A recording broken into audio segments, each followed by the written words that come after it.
जय हिंद दोस्तों, आप सभी का स्वागत है आपके अपने इस यूट्यूब चैनल में।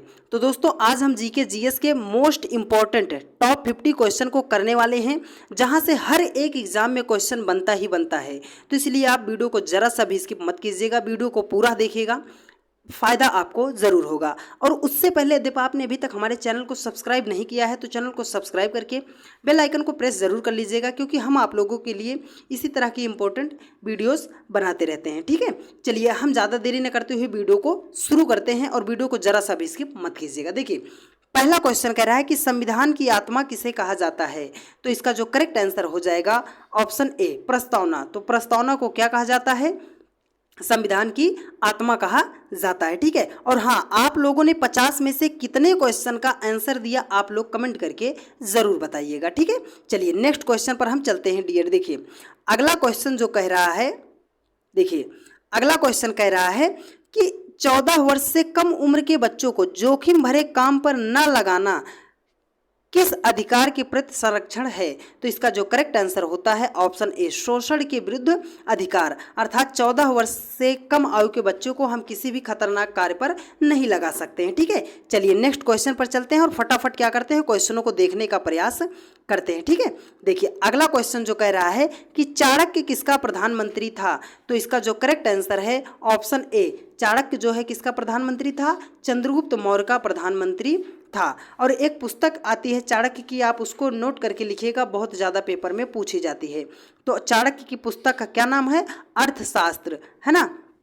पुस्तक ये बहुत ज़्यादा पूछी जाती है कि अर्थशास्त्र किसकी पुस्तक है। तो अर्थशास्त्र की पुस्तक जो है वो चाणक्य की है। और एक अगला क्वेश्चन आपसे पूछता है कि अर्थशास्त्र का संबंध किससे है। तो जो चाणक्य की पुस्तक अर्थशास्त्र है उसका संबंध जो है किससे है? राजनीति से है। ठीक है, उसका संबंध किससे है? राजनीति से है। ये भी क्वेश्चन पूछा जाता है, आप इसको भी नोट करके चलिएगा। ठीक है, चलिए नेक्स्ट क्वेश्चन पर चलते हैं। देखिए अगला क्वेश्चन कह रहा है कि निम्न में से बिहार का राजकीय वृक्ष कौन है।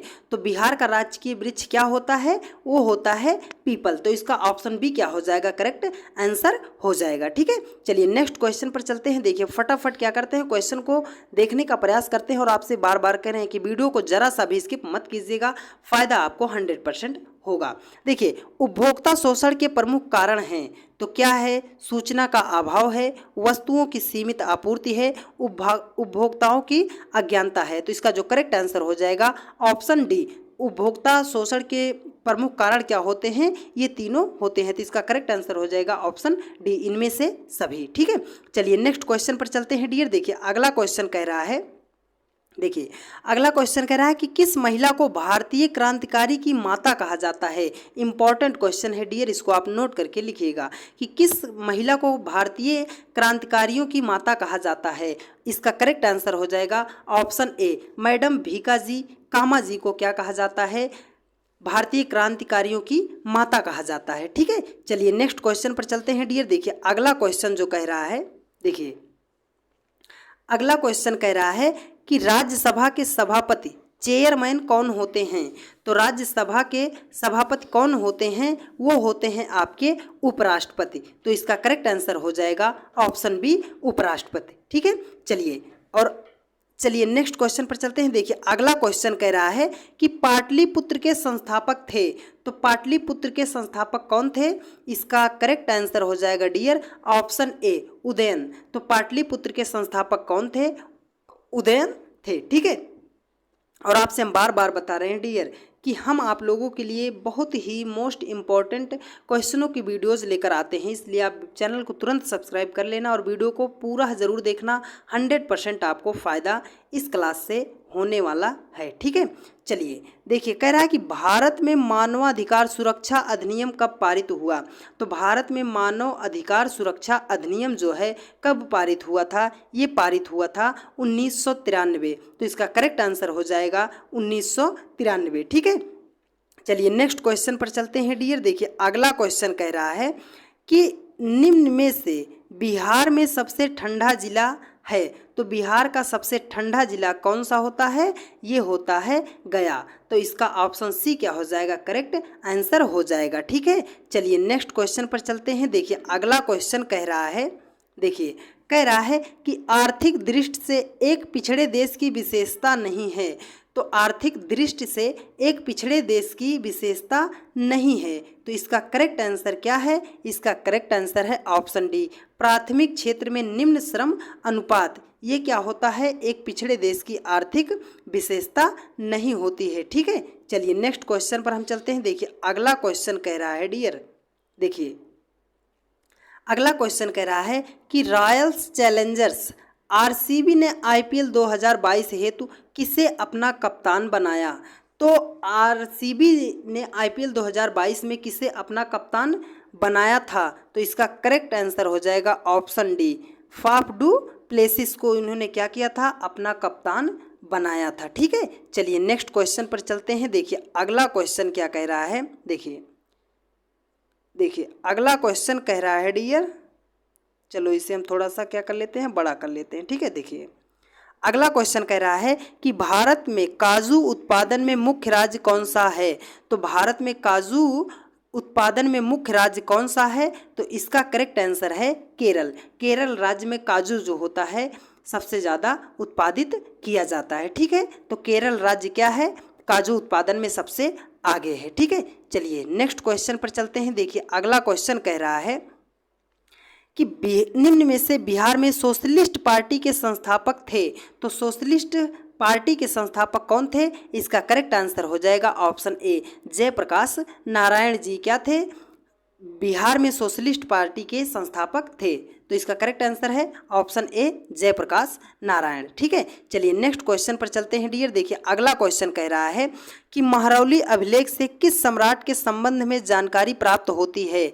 तो महरौली का जो अभिलेख था उससे किस सम्राट के बारे में जानकारी पता चलती है? वो चलती है चंद्रगुप्त द्वितीय के। तो इसका करेक्ट आंसर हो जाएगा ऑप्शन बी, चंद्रगुप्त द्वितीय। ठीक है, चलिए नेक्स्ट क्वेश्चन पर चलते हैं डियर। देखिए अगला क्वेश्चन कह रहा है, देखो कह रहा है कि वेदांत शब्द प्रयोग किसके लिए किया गया है? तो वेदांत शब्द का जो प्रयोग किया गया है वो किसके लिए किया गया है? वो किया गया है उपनिषदों के लिए। तो इसका करेक्ट आंसर हो जाएगा ऑप्शन सी, उपनिषदों के लिए। ठीक है, चलिए नेक्स्ट क्वेश्चन पर हम चलते हैं। देखिए अगला क्वेश्चन कह रहा है, देखिए अगला क्वेश्चन कह रहा है कि पटना उच्च न्यायालय की स्थापना हुई। तो पटना उच्च न्यायालय की स्थापना कब की गई थी? वो की गई थी 1916 ईस्वी में। तो इसका करेक्ट आंसर हो जाएगा ऑप्शन ए, 1916। ठीक है, चलिए नेक्स्ट क्वेश्चन पर चलते हैं। देखिए अगला क्वेश्चन कह रहा है डियर, देखिए अगला क्वेश्चन कह रहा है कि प्रतिवर्ष अंतर्राष्ट्रीय साक्षरता दिवस कब मनाया जाता है?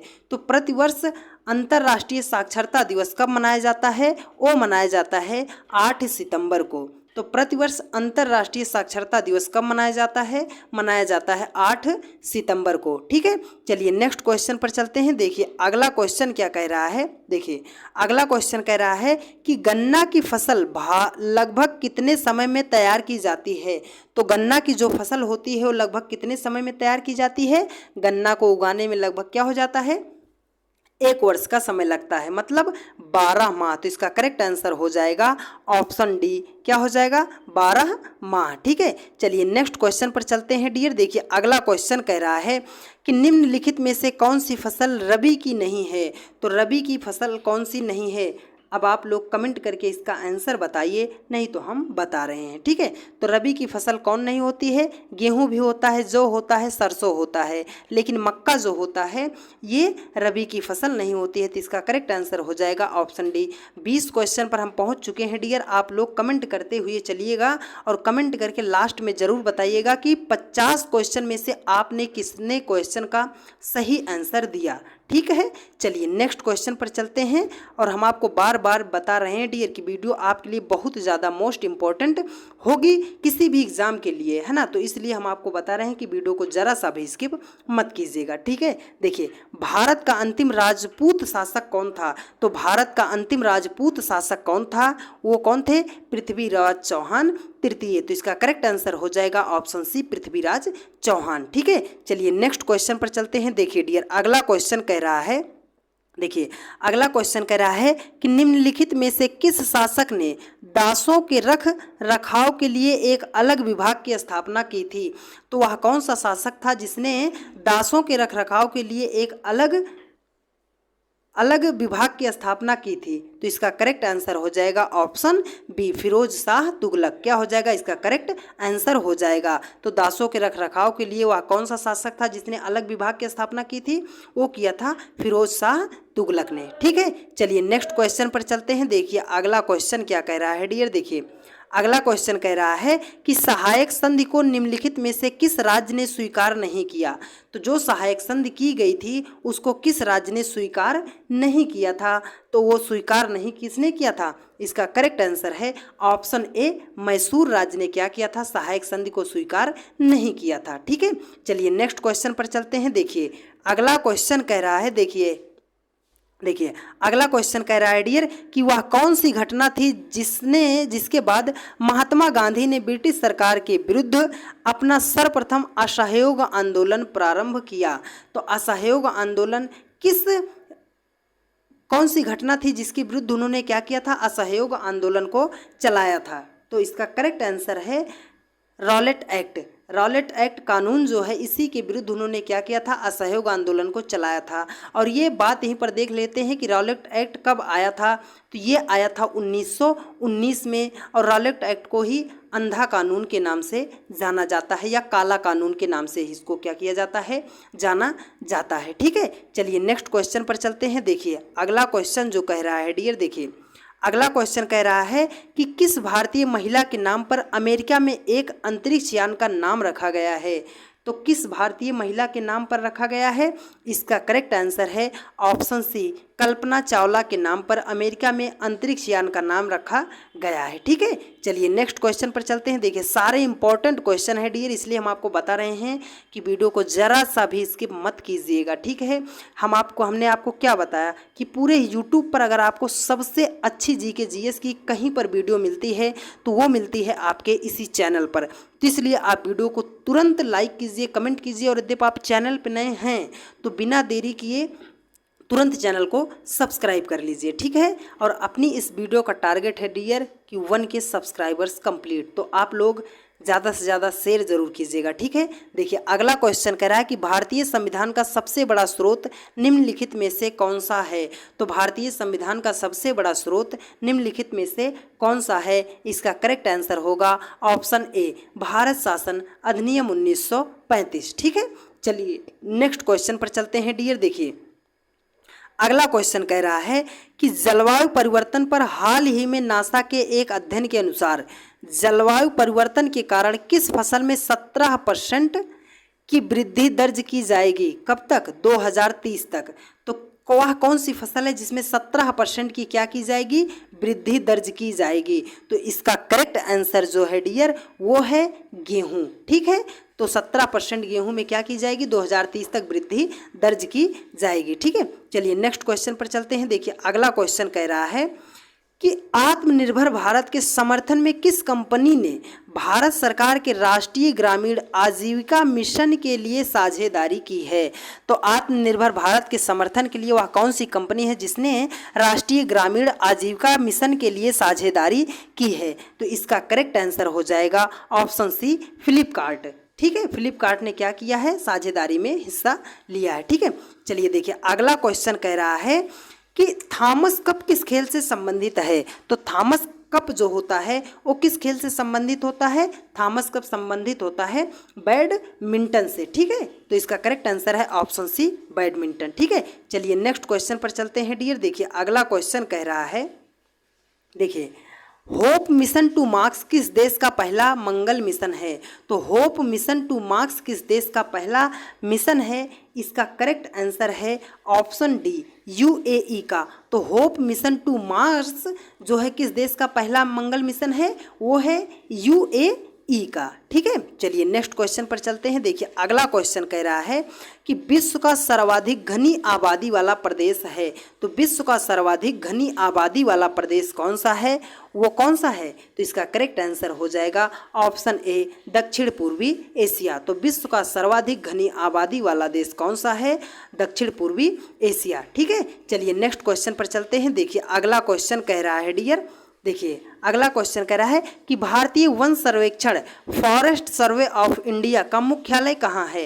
तो भारतीय वन सर्वेक्षण का मुख्यालय कहाँ है, इसका करेक्ट आंसर हो जाएगा ऑप्शन सी, देहरादून। तो भारतीय वन सर्वेक्षण फॉरेस्ट सर्वे ऑफ इंडिया का मुख्यालय कहाँ है, देहरादून में है। ठीक है, चलिए नेक्स्ट क्वेश्चन पर चलते हैं। देखिए अगला क्वेश्चन जो कह रहा है, देखिए कह रहा है कि जब पवन पृथ्वी के घूर्णन के कारण अपनी दिशा बदल लेती है तो निम्नलिखित में से इसे किस नाम से पुकारते हैं।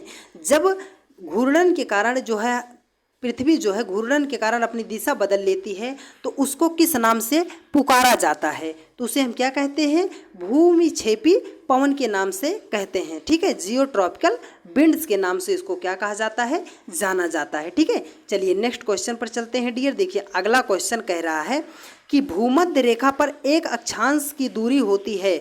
तो भूमध्य रेखा पर एक अक्षांश की दूरी कितना होती है, इसका करेक्ट आंसर हो जाएगा ऑप्शन सी, 111 किलोमीटर। तो भूमध्य रेखा पर एक अक्षांश की दूरी जो होती है किसके बराबर होती है, 111 किलोमीटर के बराबर होती है। ठीक है, चलिए नेक्स्ट क्वेश्चन पर चलते हैं डियर। देखिए अगला क्वेश्चन कह रहा है, देखिए कह रहा है प्लानिंग एंड द पुअर पुस्तक के लेखक कौन हैं। तो प्लानिंग एंड द पुअर पुस्तक के लेखक कौन है, इसका करेक्ट आंसर है ऑप्शन सी, BS मिन्हास, है ना। तो प्लेइंग एंड द पुअर के लेखक कौन है, BS मिन्हास जी। ठीक है, चलिए नेक्स्ट क्वेश्चन पर चलते हैं। देखिए डियर, टॉप हमने बताया ना कि 50 क्वेश्चन लेकर आए हैं, तो हम बार बार बता रहे हैं डियर कि वीडियो को ज़रा सा भी स्किप मत कीजिएगा, नहीं तो आप लोगों को ही नुकसान होगा। देखिए विश्व बैंक, जिसे अंतर्राष्ट्रीय पुनर्निर्माण तथा विकास बैंक भी कहते हैं, उसका मुख्यालय, तो विश्व बैंक का मुख्यालय जो होता है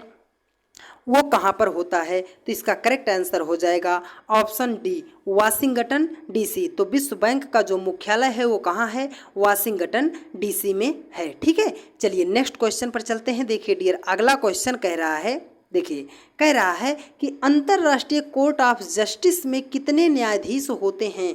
तो अंतर्राष्ट्रीय कोर्ट ऑफ जस्टिस में कितने न्यायाधीश होते हैं, तो इसका जो करेक्ट आंसर हो जाएगा ऑप्शन डी, 15 न्यायाधीश होते हैं। किस में होते हैं, अंतर्राष्ट्रीय कोर्ट ऑफ जस्टिस में जो होते हैं 15 न्यायाधीश होते हैं। ठीक है, चलिए नेक्स्ट क्वेश्चन पर चलते हैं। देखिए अगला क्वेश्चन कह रहा है कि गीत गोविंद, है ना, कह रहा है कि गीत गोविंद के रचयिता कौन है।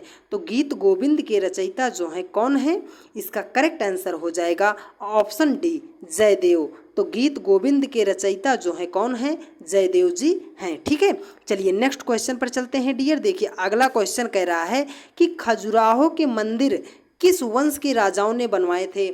तो खजुराहो के मंदिर का जो निर्माण कार्य था वो कौन से राजवंश ने किया था, वो किया था चंदेल शासकों के द्वारा। क्या किया गया था, खजुराहो के मंदिर का निर्माण करवाया गया था। ठीक है, तो इसका करेक्ट आंसर हो जाएगा ऑप्शन डी, चंदेल। ठीक है, चलिए नेक्स्ट क्वेश्चन पर चलते हैं। देखिए अगला क्वेश्चन कह रहा है कि शतरंज में पहली भारतीय महिला ग्रैंड मास्टर कौन है। तो शतरंज में पहली भारतीय महिला ग्रैंड मास्टर कौन है, वो हैं S विजय लक्ष्मी। तो इसका करेक्ट आंसर हो जाएगा ऑप्शन ए, S विजय लक्ष्मी। ठीक है, चलिए नेक्स्ट क्वेश्चन पर चलते हैं डियर। देखिए अगला क्वेश्चन कह रहा है, देखिए कह रहा है कि सूफी संप्रदाय का उद्भव हुआ था। तो सूफी संप्रदाय का उद्भव कहाँ से हुआ था, वो हुआ था इस्लाम से। तो सूफी संप्रदाय का उद्भव जो हुआ था कहाँ से हुआ था, इस्लाम से हुआ था। ठीक है, चलिए नेक्स्ट क्वेश्चन पर चलते हैं। देखिए अगला क्वेश्चन कह रहा है कि आर्थिक दृष्टि से एक पिछड़े देश की विशेषता है। तो आर्थिक दृष्टि से एक पिछड़े देश की विशेषता क्या होती है, प्रति व्यक्ति निम्न आय होती है, निम्न मृत्यु दर होती है, उच्च साक्षरता होती है, या ऑप्शन डी, उपर्युक्त सभी। तो ये सारी विशेषताएं होती हैं एक पिछड़े देश की। ठीक है, तो इसका करेक्ट आंसर हो जाएगा ऑप्शन डी, उपर्युक्त सभी। चलिए नेक्स्ट क्वेश्चन पर चलते हैं। देखिए अगला क्वेश्चन कह रहा है कि वांसदा राष्ट्रीय उद्यान में है। तो वांसदा राष्ट्रीय उद्यान जो है कहाँ पर पड़ता है, तो वांसदा राष्ट्रीय उद्यान जो है वो कहाँ पड़ता है, गुजरात में पड़ता है। तो इसका करेक्ट आंसर हो जाएगा ऑप्शन बी, गुजरात। वांसदा राष्ट्रीय उद्यान कहाँ पड़ता है, गुजरात में पड़ता है। ठीक है, चलिए नेक्स्ट क्वेश्चन पर चलते हैं। देखिए अगला क्वेश्चन कह रहा है कि किस देश का झंडा दोहरे त्रिभुज के रूप में है। तो किस देश का झंडा जो है दोहरे त्रिभुज के रूप में होता है, तो इसका करेक्ट आंसर हो जाएगा ऑप्शन बी नेपाल। नेपाल देश के झंडे में दोहरे त्रिभुज का रूप मिलता है। ठीक है, चलिए नेक्स्ट क्वेश्चन पर चलते हैं। देखिए अगला क्वेश्चन कह रहा है कि अष्टछाप की स्थापना किसके द्वारा की गई थी। तो अष्टछाप की स्थापना जो है किसके द्वारा की गई थी, इसका करेक्ट आंसर है ऑप्शन ए आचार्य विट्ठलनाथ। तो अष्टछाप की स्थापना जो है किसके द्वारा की गई थी, आचार्य विट्ठलनाथ के द्वारा की गई थी। ठीक है, चलिए नेक्स्ट क्वेश्चन पर चलते हैं। देखिए अगला क्वेश्चन कह रहा है, देखिए कह रहा है कि बिहार से उड़ीसा और झारखंड कब अलग हुआ था। तो बिहार से उड़ीसा और झारखंड कब अलग हुआ था, तो इसका करेक्ट आंसर हो जाएगा ऑप्शन सी 1936 और 2000 में। 1936 में क्या हुआ था, उड़ीसा अलग हो गया था बिहार से, और सन 2000 में क्या हुआ था, झारखंड भी अलग हो गया था। ठीक है, चलिए तो 1936 और 2000 इसका क्या हो जाएगा, करेक्ट आंसर हो जाएगा। ठीक है, चलिए नेक्स्ट क्वेश्चन पर चलते हैं। देखिए अगला क्वेश्चन कह रहा है, देखिए अगला क्वेश्चन कह रहा है कि हड़प्पा संस्कृत का एक अन्य नाम है। तो हड़प्पा संस्कृत को हम अन्य किस नाम से जानते हैं।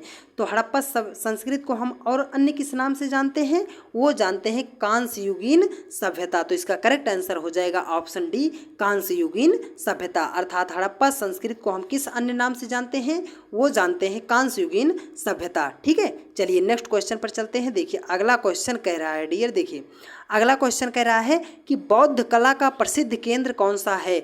तो बौद्ध कला का प्रसिद्ध केंद्र कौन सा है, इसका करेक्ट आंसर है ऑप्शन बी अमरावती। तो बौद्ध कला का प्रसिद्ध केंद्र कौन सा है, इसका करेक्ट आंसर है ऑप्शन बी अमरावती। ठीक है, चलिए नेक्स्ट क्वेश्चन पर चलते हैं डियर। देखिए अगला क्वेश्चन कह रहा है कि निम्नलिखित में से कौन सा कथन सही है।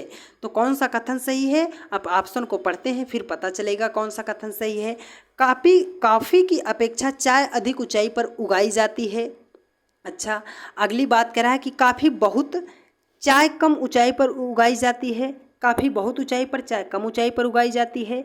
ऊंचाई महत्वपूर्ण नहीं है कॉफ़ी के लिए, छाया का फैक्टर महत्वपूर्ण है। अच्छा, ऑप्शन डी कह रहा है कि सभी कथन जो है असत्य हैं। तो इसका जो करेक्ट आंसर होगा ऑप्शन सी काफ़ी क्या है, ऊंचाई महत्वपूर्ण नहीं है, काफ़ी के लिए क्या होता है, छाया का फैक्टर महत्वपूर्ण होता है। तो इसका करेक्ट आंसर हो जाएगा ऑप्शन सी। ठीक है, चलिए आज के अंतिम सवाल पर चलते हैं डियर। और देखिए अगला क्वेश्चन कह रहा है ककोलत जलप्रपात बिहार के किस राज्य में स्थित है। तो ककोलत राज्य जो है, ककोलत जलप्रपात जो है बिहार के किस राज्य में स्थित है, इसका करेक्ट आंसर हो जाएगा ऑप्शन बी नवादा। तो ककोलत जलप्रपात जो है बिहार के किस राज्य में स्थित होता है, वो स्थित होता है नवादा में। ठीक है, तो ये रहे आज के टॉप 50 क्वेश्चन जीके जीएस के। और वीडियो आपको कैसी लगी है आप कमेंट करके बताना।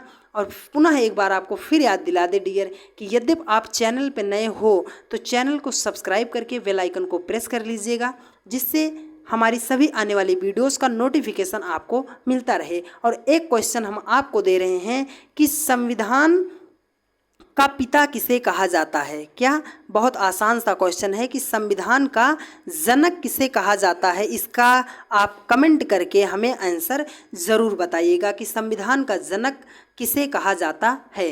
तो मिलते हैं दोस्त आपसे नेक्स्ट वीडियो में, तब तक के लिए जय हिंद, जय Bharat, Vande Mataram, love you, take care. खुश रहिए, मस्त रहिए और अच्छे तरीके से पढ़ाई करते रहिए। और वीडियो को ज़्यादा से ज़्यादा शेयर करने का प्रयास ज़रूर कीजिएगा। ठीक है दोस्त, मिलते हैं आप लोगों से नेक्स्ट वीडियो में। जय हिंद, जय भारत।